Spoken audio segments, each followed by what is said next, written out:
नमस्कार शेतकरी मित्रांनो, स्वागत आहे पुन्हा एकदा एका नवीन व्हिडिओमध्ये व नवीन अपडेटमध्ये। सर्व शेतकऱ्यांना प्रतीक्षा लागली आहे ती हेक्टरी 10,000 रुपये रब्बी अनुदानाची आणि ते पैसे कधी खात्यात येणार ही प्रतीक्षा सर्व शेतकऱ्यांची आहे। कारण राज्य शासनाकडून जेव्हा अतिवृष्टी नुकसान भरपाई जाहीर करण्यात आली त्यावेळेस राज्य शासनाने स्पष्ट केलं होतं की रब्बी हंगामासाठी 10,000 रुपये हेक्टरी 3 हेक्टरपर्यंत सर्व शेतकऱ्यांना दिले जातील असं त्यांनी सांगितलेलं होतं। परंतु सध्या जे अनुदान पडतंय ते किती पडतंय खात्यामध्ये सर्व शेतकऱ्यांना कळत आहे। राज्य शासनानं या अगोदर काय केलं की ऑगस्टमध्ये जी अतिवृष्टी झालेली होती त्यासाठी राज्य शासनाकडून ऑगस्टमध्ये झालेल्या अतिवृष्टीचे हेक्टरी 8,500 रुपये प्रमाणे नुकसान भरपाई देण्याचा निर्णय राज्य शासनाकडून घेण्यात आला। परंतु 8,500 रुपये देणं हे राज्य शासनाला सुद्धा योग्य वाटलं नाही, कारण अतिवृष्टी महाभयानक होती, ऑगस्टमध्ये पडली आणि सप्टेंबरमध्ये तर महाभयानक अतिवृष्टी झाल्यामुळं सर्व शेतकरी स्तरातून असो विरोधी पक्षातून असो आवाज उठवला चालला की 8,500 रुपये हेक्टरी ही मदत शेतकऱ्यांना पुरेशी नाही आहे। शेतकऱ्याचं झालेलं नुकसान हे खूप असल्यामुळं 100% बाधित सर्व शेतकरी आहेत आणि त्यांना जर हेक्टरी 8,500 रुपये जर अनुदान दिलं तर ते शेतकऱ्यांना परवडणार नाही आणि त्या 8,500 मध्ये त्या शेतकऱ्याचं काहीही होणार नाही। या गोष्टी होत असताना राज्य शासनानं परत एक मंत्रिमंडळाची बैठक घेऊन राज्यामध्ये झालेलं अतिवृष्टीचं नुकसान पाहता जास्तीचं अनुदान द्यावे लागेल या आदेशाने राज्य शासनानं मंत्रिमंडळाची बैठक घेतली। परंतु त्यामध्ये त्यांनी बदल काय केला, कारण NDRFचा नियम आहे हेक्टरी 8,500 रुपये कोरडवाहू, परंतु राज्य शासनाला जर पैसे वाढवायचे असेल तर NDRFच्या नियमामध्ये बदल करता येणार नाही। केंद्राचे जे नियम आहेत ते नियम त्यांनी तसेच बाधित ठेवले, फक्त त्यामध्ये बदल काय केला, जे हेक्टरी 2 हेक्टरची मर्यादा राज्य शासनाकडून अनुदानाची होती त्यामध्ये राज्य शासनाकडून हेक्टरची मर्यादा फक्त 3 हेक्टर करण्यात आली। त्यामुळं 8,500 रुपये अनुदान हे 3 हेक्टरच्या मर्यादेत होईल, त्याच्यामध्ये बदल काही करता येणार नव्हता राज्य शासनाला।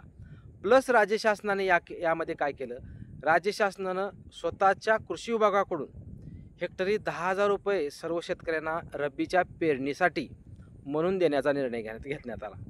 कारण कुण्यातरी मार्गातून शेतकऱ्यांना मदत करण्याची इच्छा राज्य शासनाची होती, त्यामुळं NDRFचा नियम न मोडता त्यांनी प्लस 10,000 रुपये कृषी विभागामार्फत रब्बी हंगामाच्या पेरणीसाठी बिया बियाण्यासाठी यासाठी देण्याचा निर्णय घेतला।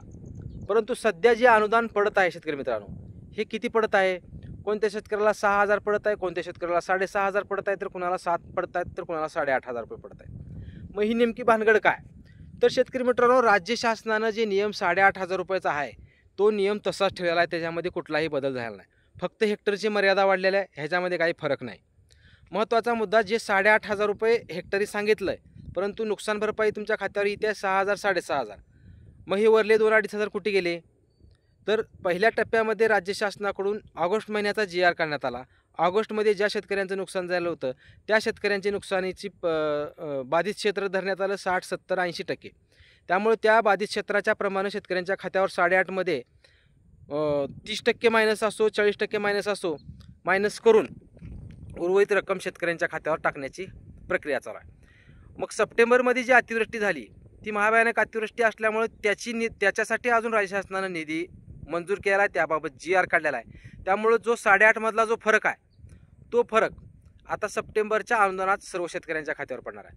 म्हणजे जे 8,500 रुपये आहेत त्याच्यामध्ये 2 टप्पे होणार, 2 टप्प्यामध्ये हे अनुदान येणार 3 हेक्टरच्या मर्यादेमध्ये, परंतु सध्या 2 हेक्टरच्या मर्यादेमध्ये पडत आहे आणि जे उर्वरित 1 हेक्टर जे सर्व शेतकऱ्यांचं राहतं आहे त्यासाठी निधी राज्य शासनाकडून सप्टेंबरचा आल्यानंतर उर्वरित 1 हेक्टरचे पैसे शेतकऱ्यांच्या खात्यावर पडतील। त्यामुळे ज्या शेतकऱ्यांना आता 6,500 रुपये पडलेत त्यांना जी उर्वरित जी वरची रक्कम आहे 8,500च्या आतली ती रक्कम सप्टेंबरचं अनुदान पैसे राज्य शासनाकडून मंजूर झालेत, GR काढण्यात आला आहे, ते आल्यानंतर त्या शेतकऱ्यांच्या खात्यावर वर्ग होतील। आणि ह्या 2 प्रक्रिया संपल्यानंतर रब्बी हंगाम 2025-26 यासाठी प्रति शेतकरी हेक्टरी 3 हेक्टरच्या मर्यादेत 10,000 रुपये देण्याचा निर्णय झालेला आहे। आणि ते 10,000 रुपये कधी मिळणार, सर्वांनाच हा प्रश्न पडला आहे। चॅनलमध्ये जर तुम्ही नवीन असाल तर चॅनलला सबस्क्राईब करा, जास्तीत जास्त शेतकऱ्यांपर्यंत व्हिडिओ शेअर करा व कमेंट करायला विसरू नका।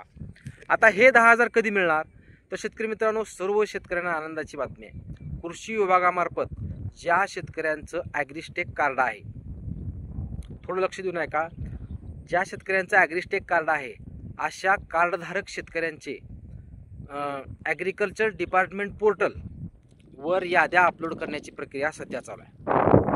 त्यामुळं ॲग्रिकल्चर डिपार्टमेंट पोर्टलवर ज्या याद्या अपलोड केल्या जात आहेत त्या प्रति शेतकरी 10,000 रुपये अनुदानासाठी याद्या अपलोड केल्या जात आहेत। सध्या त्याचं काम चालू आहे। त्यामुळं लवकरात लवकर तेही 10,000 रुपये शेतकऱ्यांच्या खात्यावर कधीही येऊ शकतात। कारण हा निधी हा राज्य शासनाचा कृषी विभागाचा निधी आहे। तो निधी अतिवृष्टीग्रस्त म्हणून निधी दिलेला, तो मंजूर केला वेगळा निधी आहे। परंतु हा कृषी विभागाचा निधी हा 3 हेक्टरच्या मर्यादेत सर्व शेतकऱ्यांना 10,000 रुपये पडणार आहेत। त्यामुळे ज्या शेतकऱ्यांना 1 हेक्टर जमीन असेल त्याला 10,000 पडतील, ज्या शेतकऱ्याला 2 हेक्टर जमीन असेल त्याला 20,000 पडतील, आणि ज्या शेतकऱ्याला 3 हेक्टर जमीन असेल त्याला 30,000 रुपये पडतील। त्यामुळे ते 30,000 किंवा हे 10,000 आणि हे 8,500 याच्यामध्ये हा वेगवेगळी विभागणी आहे। त्यामुळं शेतकऱ्याला मला वाटते आता हे पहिला पडलेला एक टप्पा, दुसरा पडलेला एक टप्पा आणि तिसरा टप्पा म्हणजे 10,000चा, अशा एक 2-3 टप्प्यामध्ये अनुदान शेतकऱ्यांच्या खात्यावर पडणार आहे। त्यामुळं कुणीही शेतकऱ्यांना असं समजू नये की आता जी रक्कम आपल्या खात्यावर पडत आहे ती खूप कमी आहे, तर त्याचाही फरक शेतकऱ्यांच्या खात्यावर पडणार आहे। आणि महत्त्वाची गोष्ट, सप्टेंबरचं अनुदान मंजूर झालं आहे, प्रत्येक जिल्ह्याची आकडेवारी जाहीर करण्यात आली आहे। त्याही शेतकऱ्यांना उर्वरित 3 हेक्टरपर्यंत मर्यादा असलेले पैसे मिळणार आहेत। त्यामुळे सध्या जे पैसे पडत आहेत ते कमी जास्त प्रमाणे पडत आहेत। हा निधी ऑगस्टचा निधी होता, आता सप्टेंबरच्या निधीचं वाटपाला सुरुवात होत आहे। सप्टेंबरचा निधी येताच तुम्हाला टोटल 8.5 मधला फरक कळेल खात्यावर पडल्यानंतर, आणि त्याच्यानंतर कृषी विभागामार्फत ज्या याद्या अपलोड करण्याची प्रक्रिया सध्या चालू आहे ॲग्रिकल्चर डिपार्टमेंट पोर्टलवर, त्या अपलोड होताच ॲग्रिस्टेकच्या माध्यमातून DBTच्या माध्यमातून डायरेक्ट ट्रान्सफर शेतकऱ्यांच्या खात्यावर 10,000 रुपये होणार आहेत। आणि ज्या पद्धतीने भावांतर योजनेमधचे पैसे शेतकऱ्यांच्या खात्यावर गेल्या वर्षी पडलेले होते त्याच पद्धतीने हे पैसे ॲग्रिस्टेकच्या माध्यमातून यावेळेस पडणार आहेत। त्यामुळं ज्या शेतकऱ्यांचं ॲग्रिस्टेक कार्ड आहे त्यांचेही 10,000 रुपये रब्बी हंगामासाठीचे फास्ट येतील, आणि ज्या शेतकऱ्यांचं ॲग्रिस्टेक कार्ड नाही त्या शेतकऱ्यांनी फास्ट पद्धतीने, ज्यांचं नाही पोर्टल व्यवस्थित चालते, तात्काळ पटकनी जाऊन CSC सेंटर असो कुठलेही सेंटर असो ऑनलाईन सेंटरमध्ये जाऊन तुम्ही तुमचं ॲग्रिस्टेक कार्ड काढून घ्या।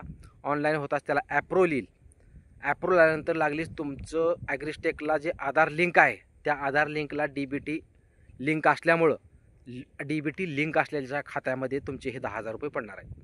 त्यामुळं सध्या जे पडत असलेलं अनुदान असो, दुसऱ्या टप्प्यात सप्टेंबरचं अनुदान असो, या 2 प्रक्रिया अगोदर पूर्ण होतील, आणि ॲग्रिस्टेकच्या कार्डाच्या माध्यमातून कृषी विभागाच्या माध्यमातून सध्या याद्या अपलोड करण्याची प्रक्रिया सध्या चालू आहे।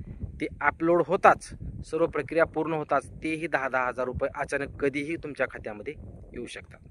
धन्यवाद मित्रांनो। अशाच नवीन व्हिडिओसाठी व अपडेटसाठी चॅनलला सबस्क्राईब करा, जास्तीत जास्त शेतकऱ्यापर्यंत व्हिडिओ शेअर करा। धन्यवाद।